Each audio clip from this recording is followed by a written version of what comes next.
Hello everyone, welcome back to my YouTube channel. दोस्तों, इस video में हम बात करने वाले हैं एक ऑर्गेनाइजेशन में वेजेस एंड सैलरी एडमिनिस्ट्रेशन को इफेक्ट करने वाले इंटरनल फैक्टर्स कौन कौन से हैं। तो दोस्तों, आइए वीडियो शुरू करते हैं। सबसे पहला इंटरनल फैक्टर है एबिलिटी टू पे, यानी ऑर्गेनाइजेशन की पे करने की कैपेबिलिटी कितनी है। ऑर्गेनाइजेशन की पे करने की कैपेबिलिटी डिपेंड करता है कि ऑर्गेनाइजेशन का इकोनॉमी कैसा है, ऑर्गेनाइजेशन जो है वो बड़ा है या छोटा है। जनरली बिग कंपनीज़ या जो बड़ी कंपनीज़ होती है या मल्टीनेशनल कंपनीज़ होती हैं, उन कंपनीज़ का पे सिस्टम, कंपनसेशन का जो सिस्टम है वो जो है वो अच्छा होता है। वो अपने वर्कर्स को या अपने एम्प्लॉइज़ को अच्छा पैकेज देती हैं, क्योंकि बड़ी कंपनीज़ जो हैं उनका सेल भी ज़्यादा होगा, उनके प्रोडक्ट की डिमांड भी मार्केट में ज़्यादा होगी, उनकी ब्रांडिंग भी ज़्यादा होगी। तो डेफिनेटली ऐसी कंपनीज़ अपने वर्कर्स को, अपने एम्प्लॉइज़ को अच्छा पे करेगी। वही सेकंड, जो स्मॉलर कंपनीज़ हैं या जो कुछ छोटी स्टार्टअप कंपनीज़ हैं, जनरली वो कंपनीज़ जो हैं उनके फंड बहुत कम होते हैं, उनका जो पे सिस्टम है वो भी काफ़ी कमज़ोर होता है या वीक होता है, जिसके कारण वो अपने वर्कर्स को इतना सैलरी पे करने जो है वो अफोर्ड नहीं कर सकती हैं।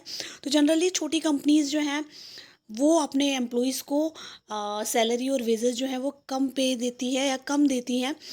तो ये फैक्टर जो है वो बहुत ज़्यादा इंडस्ट्री के पे सिस्टम को अफेक्ट करता है कि ऑर्गेनाइजेशन की पे करने की कैपेबिलिटी कितनी है। उसी बेसिस पर सैलरी और वेजेस जो है वो डिसाइड होगा। सेकंड फैक्टर है बिजनेस स्ट्रेटजी किस तरह की है उस इंडस्ट्री की, क्योंकि जनरली किसी ऑर्गेनाइजेशन की जो बिजनेस स्ट्रेटजी होती है वो बहुत हद तक अफेक्ट करती है उस ऑर्गेनाइजेशन के कंपनसेशन प्लान को। सो एक इंडस्ट्री की बिजनेस स्ट्रेटजी अलग अलग हो सकती है। डिपेंड करता है कि आपकी कंपनी किस तरह की। अगर आपकी कंपनी बहुत ज़्यादा एग्रेसिव है, बहुत ज़्यादा कॉम्पीट करने वाली हैं, मार्केट में कई तरह की कंपनीज है, अगर आपकी कंपनी दूसरी कंपनी से बहुत ज़्यादा कंपटीशन करती हैं, तो उस कंपनी को जो है वो अच्छे वर्कर्स की रिक्वायरमेंट भी होगी, उनको स्किल वर्कफोर्स की रिक्वायरमेंट होगी।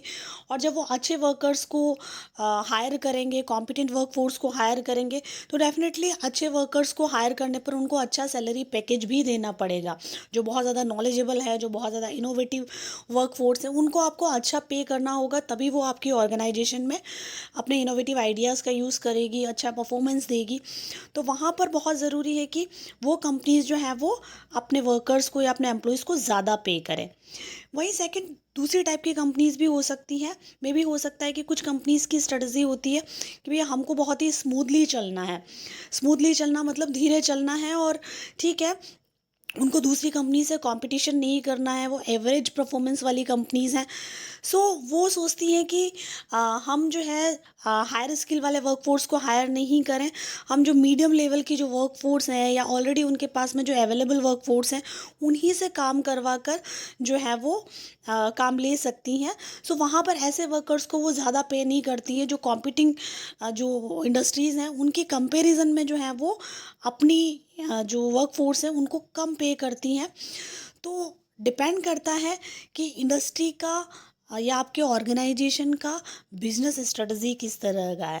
जिस तरह की स्ट्रेटजी होगी उसके अकॉर्डिंगली वो अपनी इंडस्ट्री के अंदर वर्कर्स को हाई सैलरी भी दे सकते हैं और कम पैकेज भी प्रोवाइड कर सकते हैं। नेक्स्ट फैक्टर है जॉब इवैल्यूएशन। इंटरनल फैक्टर का बहुत इंपॉर्टेंट फैक्टर है जॉब इवैल्यूएशन, जिसको हम कार्य मूल्यांकन भी कहते हैं हिंदी में। जनरली जॉब इवैल्यूएशन का मतलब होता है पर्टिकुलर इवैल्यूएशन करना, और इवैल्यूएशन करके हम ये आइडेंटिफाई करते हैं कि उस जॉब के लिए किस टाइप की स्किल्स की रिक्वायरमेंट है, किस तरह की एबिलिटी की रिक्वायरमेंट है, किस तरह की नॉलेज की रिक्वायरमेंट है उस पर्टिकुलर जॉब प्लेस के लिए। सो उसी के अकॉर्डिंगली उस पर्टिकुलर जॉब की वैल्यू डिसाइड होती है, वर्थ डिसाइड होती हैं।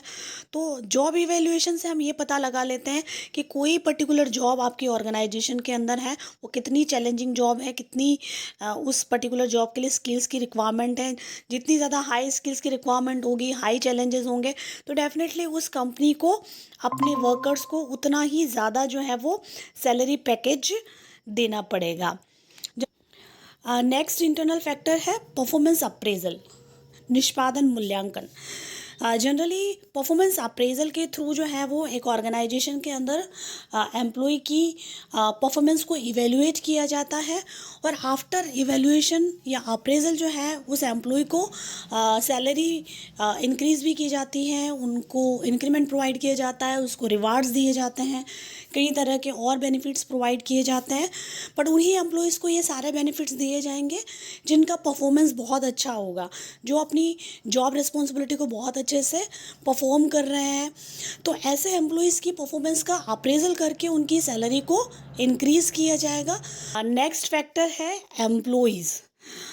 Employee or a worker himself influence the compensation in one of the following ways। कई बार जो है इंडस्ट्री के अंदर कई तरह के इंटरनल फैक्टर तो सैलरी और वेजेस को अफेक्ट करते ही हैं, बट कई बार एम्प्लॉय खुद भी अपने कंपनसेशन को अफेक्ट कर सकता है। उसके बहुत सारे रीजंस हो सकते हैं। पहला है परफॉर्मेंस। एम्प्लॉय की परफॉर्मेंस अगर बहुत अच्छी होगी, बहुत अच्छा परफॉर्म कर रहे हैं, तो डेफिनेटली उस ऑर्गेनाइजेशन के अंदर उसका कंपनसेशन भी इंक्रीज़ होगा। और अगर उसका कंपनसेशन इंक्रीज़ होगा तो एम्प्लॉय और मोटिवेटेड होकर परफॉर्म करेगा और वो और उस पर्टिकुलर जॉब को बहुत ही एफिशिएंटली परफॉर्म करेगा, क्योंकि उसे मालूम है कि उस ऑर्गेनाइजेशन के अंदर सैलरी और वेजेस का इंक्रीज़ होना या डिक्रीज़ होना डिपेंड करता है एम्प्लॉय की परफॉर्मेंस पर। तो कई बार एम्प्लॉय एक साल में इतना अच्छा परफॉर्म कर लेते हैं कि मैनेजमेंट उनको खुश होकर जो है वो सडनली उनका बहुत अच्छा इंक्रीमेंट कर देते हैं, बहुत अच्छा रिवार्ड दे देते हैं। तो कई बार जो है एम्प्लॉय की परफॉर्मेंस बड़ा फैक्टर होता है जिसके कारण एम्प्लॉय की सैलरी और वेजेस जो है वो इन्फ्लुएंस होती है।